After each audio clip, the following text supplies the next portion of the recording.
And very welcome my dear students to Supergrade CUET.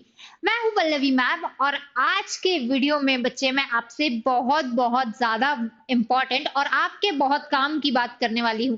Yes, CUET 2025 geography domain subject की बच्चे आप कर रहे हैं प्रिपरेशन। यस, एग्जाम में रफली 11 मंथ्स प्रेजेंट है ना। एग्जाम होने में अब रफली 11 महीने बचे हुए हैं और सही एग्जाम को पास करने का या एग्जाम में टॉप करने का टॉपर स्ट्रैटेजी क्या होती है, टॉपर्स किस माइंडसेट के साथ तैयारी करते हैं बच्चे। सिर्फ एक चीज होती है, वो होती है proper planning. Every day, every hour, every week, every month is planned. हर चीज प्रॉपर प्लानिंग के साथ की जाती है। हाँ जी बच्चे, सबसे ज्यादा जो इंपॉर्टेंट चीज होती है वो होती है आपकी strategy, proper planning, precise planning कि आने वाले 11 महीने में हमें एग्जाम क्रैक करना है, ये हो गया हमारा गोल। आने वाले 6 महीने में हमें क्या करना है, ये होगा हमारा प्लान, ये होगा हमारा रास्ता उस गोल को अचीव करने का। और वही 6 महीने का जो आइडियल प्लान है जो आपको टॉपर बना सकता है, नवंबर में आपकी स्थिति बहुत स्ट्रांग कर सकता है फॉर सीयूईटी 2025, वही मैं आज आपके साथ में डिस्कस करने वाली हूँ। यस बच्चे, आपको इसी प्रॉपर प्लान को फॉलो करना है और आज से 6 महीने बाद आप मुझसे बोलेंगे कि मैम आपका दिखाया रास्ता बिल्कुल सही था और आज मैं बहुत ज्यादा कॉन्फिडेंट हूं अपने अच्छे स्कोर को लेकर और अपने ड्रीम कॉलेज में एंट्री पाने के लिए। चलिए बिना टाइम दिए हम जल्दी से इस प्लान को डिस्कस कर लेते हैं। बेटा, प्लान होने की इंपॉर्टेंस मैं आपको बता चुकी हूँ कि बिना प्लान के आप यहाँ वहां कहीं भी भटक सकते हैं। जब तक आपके पास एक प्रॉपर रोड मैप है, आप अपनी डेस्टिनेशन पर हर माइलस्टोन के साथ सही पहुंचते जाएंगे।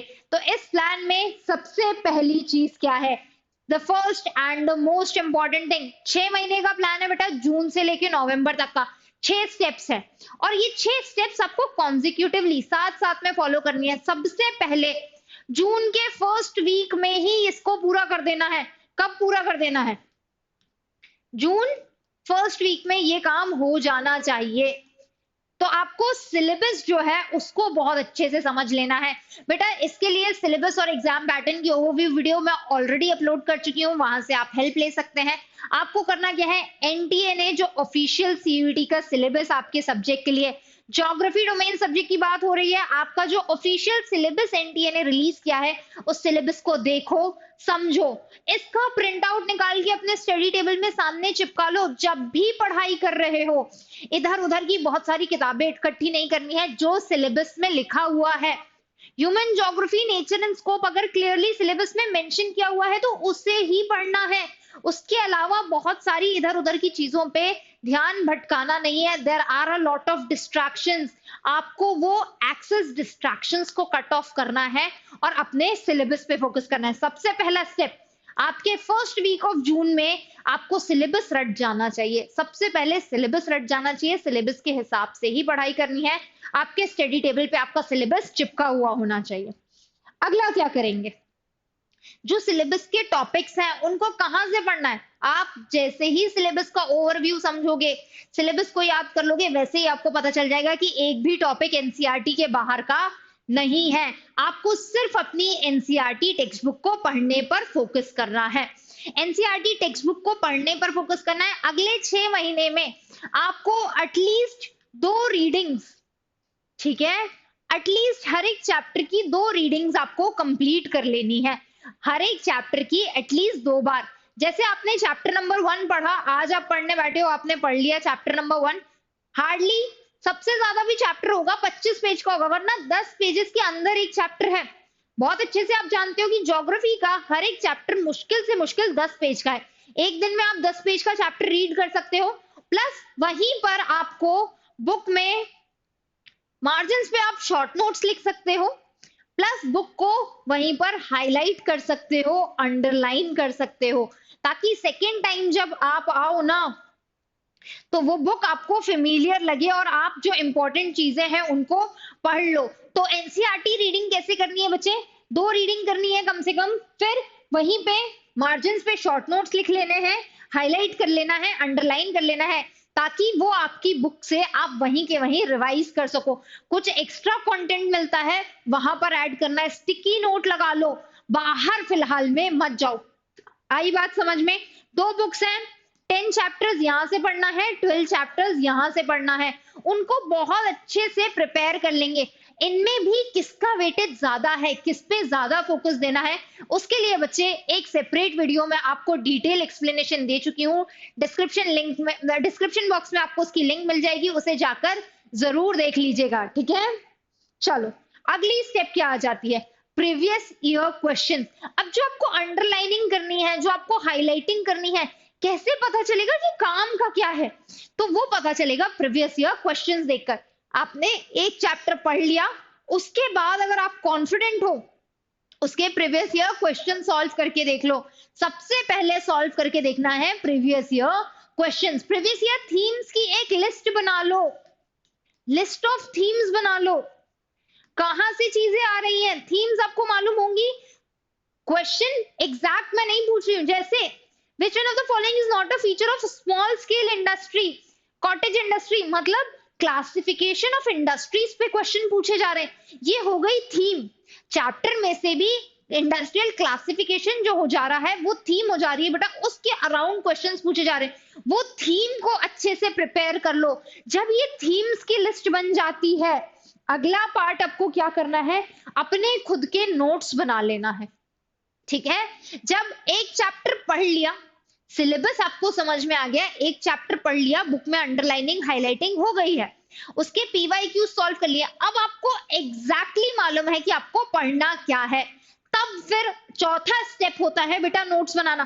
पहले दिन से ही बिल्कुल सबसे पहले सिलेबस देखा नहीं है, एनसीईआरटी खोलते से ही उसमें से नोट्स बनाने लग गए, वो सही तरीका नहीं है, एब्सोल्यूट रॉन्ग वे। देखो बेटा एक एक स्टेप बाय स्टेप बता रही हूं मैं, ऐसा तो नहीं है कि सीधे पहली से छठवीं सीढ़ी पर पहुंच जाओगे, नहीं, एक एक करके सीढ़ी चढ़नी पड़ती है, पहली दूसरी तीसरी। अगर छठी पे जंप मारोगे तो गिर सकते हो, एक्सीडेंट हो सकता है, चोट लग सकती है, तो बस चोट नहीं लगानी है, एक एक स्टेप चढ़ोगे। सिलेबस समझ लिया है, एनसीईआरटी पढ़ ली है, पीवाईक्यूज देख लिया, अब उसके बाद खुद के नोट्स बनाना है। नोट्स किन टॉपिक्स पर बनाना है, इंपॉर्टेंट थीम्स। नोट्स कैसे होने चाहिए, शॉर्ट होने चाहिए, ठीक है, फैक्ट्स अच्छे, एक और मैक्सिमम एक चैप्टर के नोट्स सिर्फ 2 या 3 पेजेस में होने चाहिए, मैक्सिमम 2 to 3 पेजेस। ऐसा नहीं करना है कि एक नया ग्रंथ लेकर बैठ गए हैं, 2 to 3 पेजेस मतलब ये हुआ 1 पेज, ये हुआ 2 पेज, आगे पीछे का एक पन्ना गिन रहे हो वो नहीं, एक साइड का 1, पीछे साइड लिख रहे हो तो 2, ऐसे एक एक पेज में आपके छोटे चैप्टर्स, जैसे human geography nature and scope, ऐसे एक पेज में उसके नोट्स बन सकते हैं।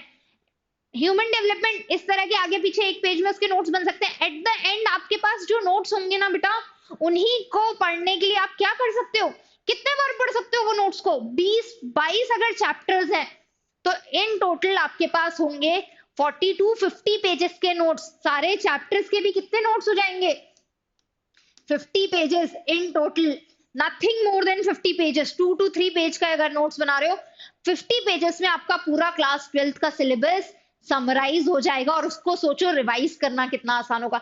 एनसीईआरटी ऑलरेडी मार्क्ड है, हाईलाइटेड है, उससे पढ़ना कभी नहीं छोड़ना है, लेकिन नोट्स जो होंगे उसको आसानी से रिवाइज कर पाओगे। ये हो गई नोट्स की बात बच्चे। लेकिन अगर आपने सब पढ़ लिया है, उसके बाद चेक भी तो करना होता है कि रिटेन हो रहा है या नहीं, एग्जाम की रिक्वायरमेंट फुलफिल हो रही है या नहीं। उसके लिए बच्चे आपको देने होंगे रेगुलर टेस्ट, और रेगुलर टेस्ट देने का सबसे अच्छा तरीका होगा कि आप एक टेस्ट सीरीज में एनरोल कर ले। हाँ जी बच्चे, सुपरग्रेड्स बाय सीयूईटी जो है आपको प्रॉपर टेस्ट सीरीज प्रोवाइड कर रहा है। यहाँ देख सकते हो चैप्टर नंबर 1 के प्रॉपर चैप्टर वाइज टेस्ट बने हुए हैं, हर चैप्टर का एक टेस्ट बना हुआ है। तो उन टेस्ट को जैसे ही आप सॉल्व करोगे, आपको पता चल जाएगा जो आपने पढ़ा है वो आप याद रख पा रहे हो या नहीं, या क्वेश्चन सॉल्व करते वक्त अपने नॉलेज को अप्लाई कर पा रहे हो या नहीं। इसलिए रेगुलर इन 6 महीनों में हर चैप्टर को अटेम्प्ट करने के बाद, मतलब चैप्टर वाइज अगर आप एक टेस्ट भी लगाते हो तो 22 सेक्शनल टेस्ट तो आपके हो जाने चाहिए। चैप्टर वाइज टेस्ट लगाना है बेटा 6 महीने में। मैं बिल्कुल नहीं बोल रही हूँ कि फुल लेंथ टेस्ट लगाओगे, एक एक चैप्टर पढ़ते जाओगे, हर एक चैप्टर का टेस्ट लगाते जाओगे, दैट इज इट, है ना। एक एक चैप्टर पढ़ते जाओगे, चैप्टर का टेस्ट लगाते जाओगे, और टेस्ट लगाने के बाद सबसे इंपॉर्टेंट चीज हो जाती है रिवीजन करना। आइडेंटिफाई योर मिस्टेक्स, ठीक है, आपकी मिस्टेक्स क्या है उनको आइडेंटिफाई करना है, और उन मिस्टेक्स को आपको रेक्टिफाई करने के लिए फिर से रिवीजन करना है। आपको टेस्ट में से कुछ न्यू डेटा मिलेगा, उसको अपने नोट्स में इंक्लूड कर सकते हो, अपने बुक में स्टिकी नोट लगा सकते हो, क्या गलती हो रही है उसको आइडेंटिफाई करके अच्छे से प्रिपेयर कर सकते हो, रिवाइज कर सकते हो। 6 सिंपल स्टेप्स टू सक्सेस, और आखिर में फिर इन्हीं स्टेप्स को रिपीट करना है। Syllabus, NCERT, PYQ, notes, test और revision. Syllabus, NCERT, PYQ, test और revision, that is it. Simple सा फंडा है। इस साइकिल को 6 महीने आपने चला लिया ना chapter wise, this will be the success. बेटा नवंबर एंडिंग में आप बोलोगे कि मैम मैं तो सीयूटी एग्जाम देने के लिए आज ही तैयार हूं, बट फिर भी हमारे पास और समय बचेगा और मैं आपको बता दूंगी कि फिर आगे क्या करना है। अभी 6 महीने के लिए ये प्लान अपना सेट कर लीजिए, अपना सिलेबस अपनी दीवार पर चिपका दीजिए, एनसीईआरटी टेक्स्ट बुक्स हाथ में, क्लूज पेपर शीट्स ले लीजिए नोट्स बनाने के लिए और टेस्ट सीरीज में एनरोल कर दीजिए। This is the easy way to achieve 100 percentile in CUET exam. Consistency, that is it. आ गया होगा आई होप सभी को समझ में। अगर कोई डाउट्स हो, कोई डिटेल डिस्कशन करना हो, पर्सनलाइज मेंटोरशिप चाहिए हो, तो बच्चे वरी नॉट, आप सुपरग्रेड्स बाय सीयूटी से जुड़ सकते हैं on different platforms, Instagram, Telegram, YouTube, सभी पर हम आपके साथ हमेशा खड़े हुए हैं आपको सीयूटी एग्जाम में सक्सेस दिलवाने के लिए। चलिए अभी के लिए यही, आगे और मिलते रहेंगे आपकी हर समस्या के समाधान के साथ। Bye bye, take care.